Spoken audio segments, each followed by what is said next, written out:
These are the bridges of Soleri.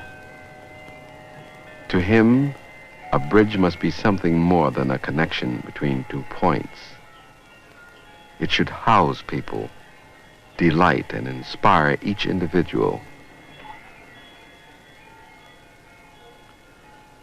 It is his view that man-made environments should have the same effect on people as a beautiful sunrise.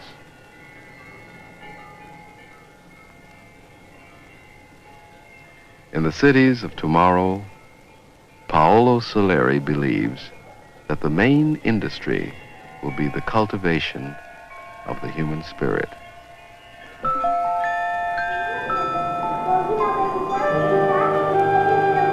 Although it may not yet be our major industry, the cultivation of the human spirit is already a widespread activity. Our young people of today are encouraged to freely express their ideas, to respect the opinions of others, no matter how much they may differ. And they do differ. All through the tender years of youth, they differ.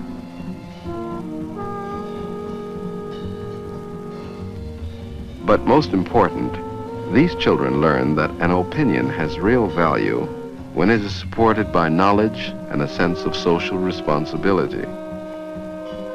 So that when they are older, it is not surprising that they can be seen expressing their views in public places.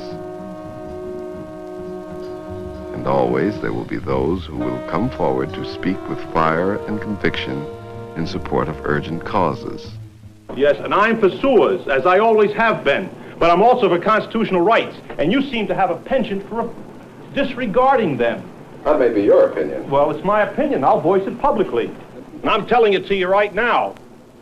You flagrantly abused their constitutional rights, ignored completely all the pleas that the people on Clawson Mountain Road and Greenbush Road would never get a sewer. And you didn't care. You listened to the engineers that said, sure, if all the county is sewered, they'll get a benefit. No matter how small the issue, no matter how large, it is in the individual that it becomes focused. And I will submit that in this headlong approach, this will be the day. This will be the day when all of God's children. It is always the independent thinker who is at the vanguard, giving leadership to the many social and political movements which are continually transforming this nation.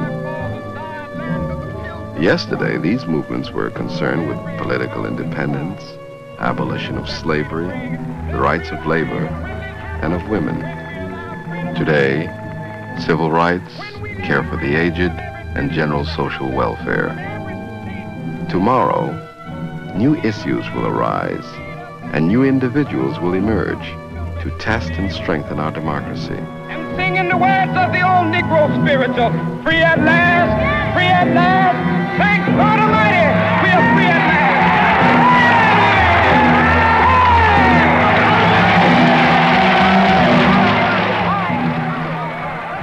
There are 200 million individuals in this country.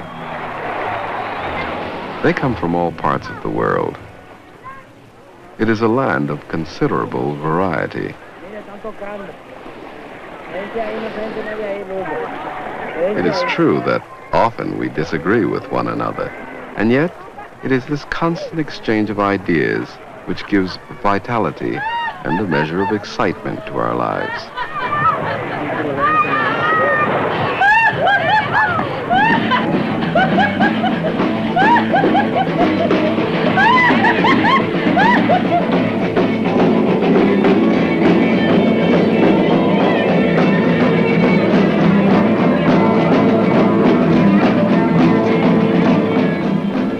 Over the years, we have found that although each individual may express himself differently, it is possible to maintain harmony and, for almost all of us, keep time to the same music.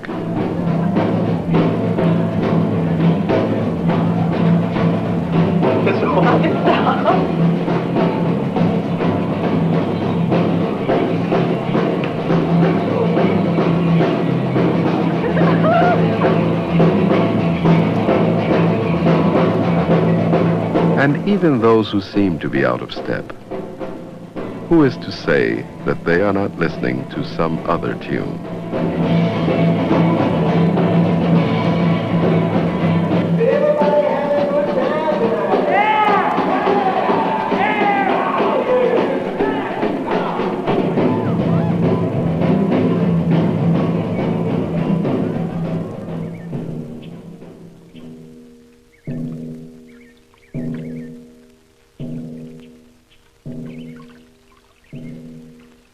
Ideas and opinions, and the freedom to express them.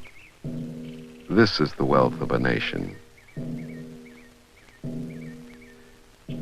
It is an ancient paradox that when one individual expresses himself, when he freely speaks and acts from the very privacy of his being, he reflects the thoughts and actions of many of his fellow men.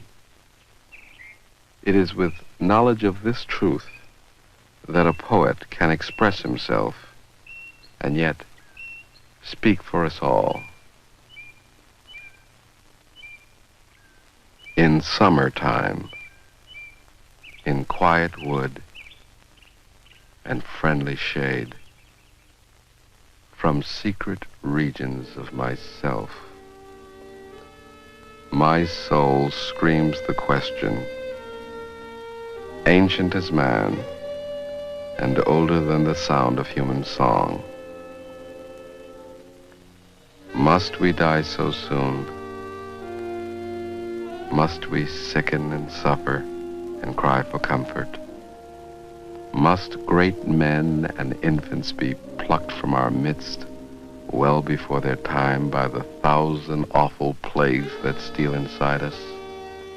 If we can build a nation out of virgin land, can split the smallest atom and climb beyond the stars, must we die from trifling plagues? What madness is here that we, like bleating sheep, accept so short a life on earth?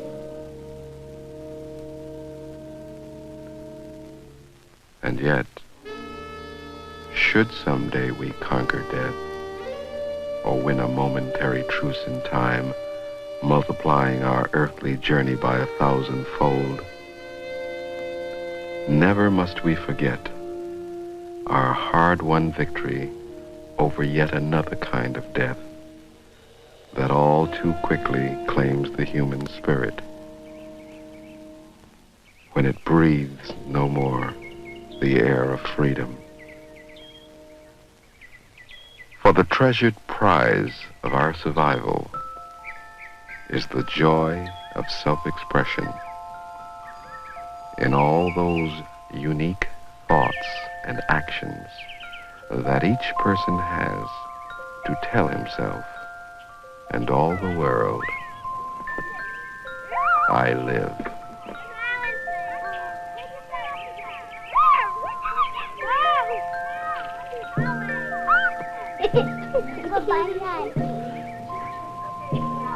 What are you going to do tomorrow? I don't know what I'm going to do tomorrow.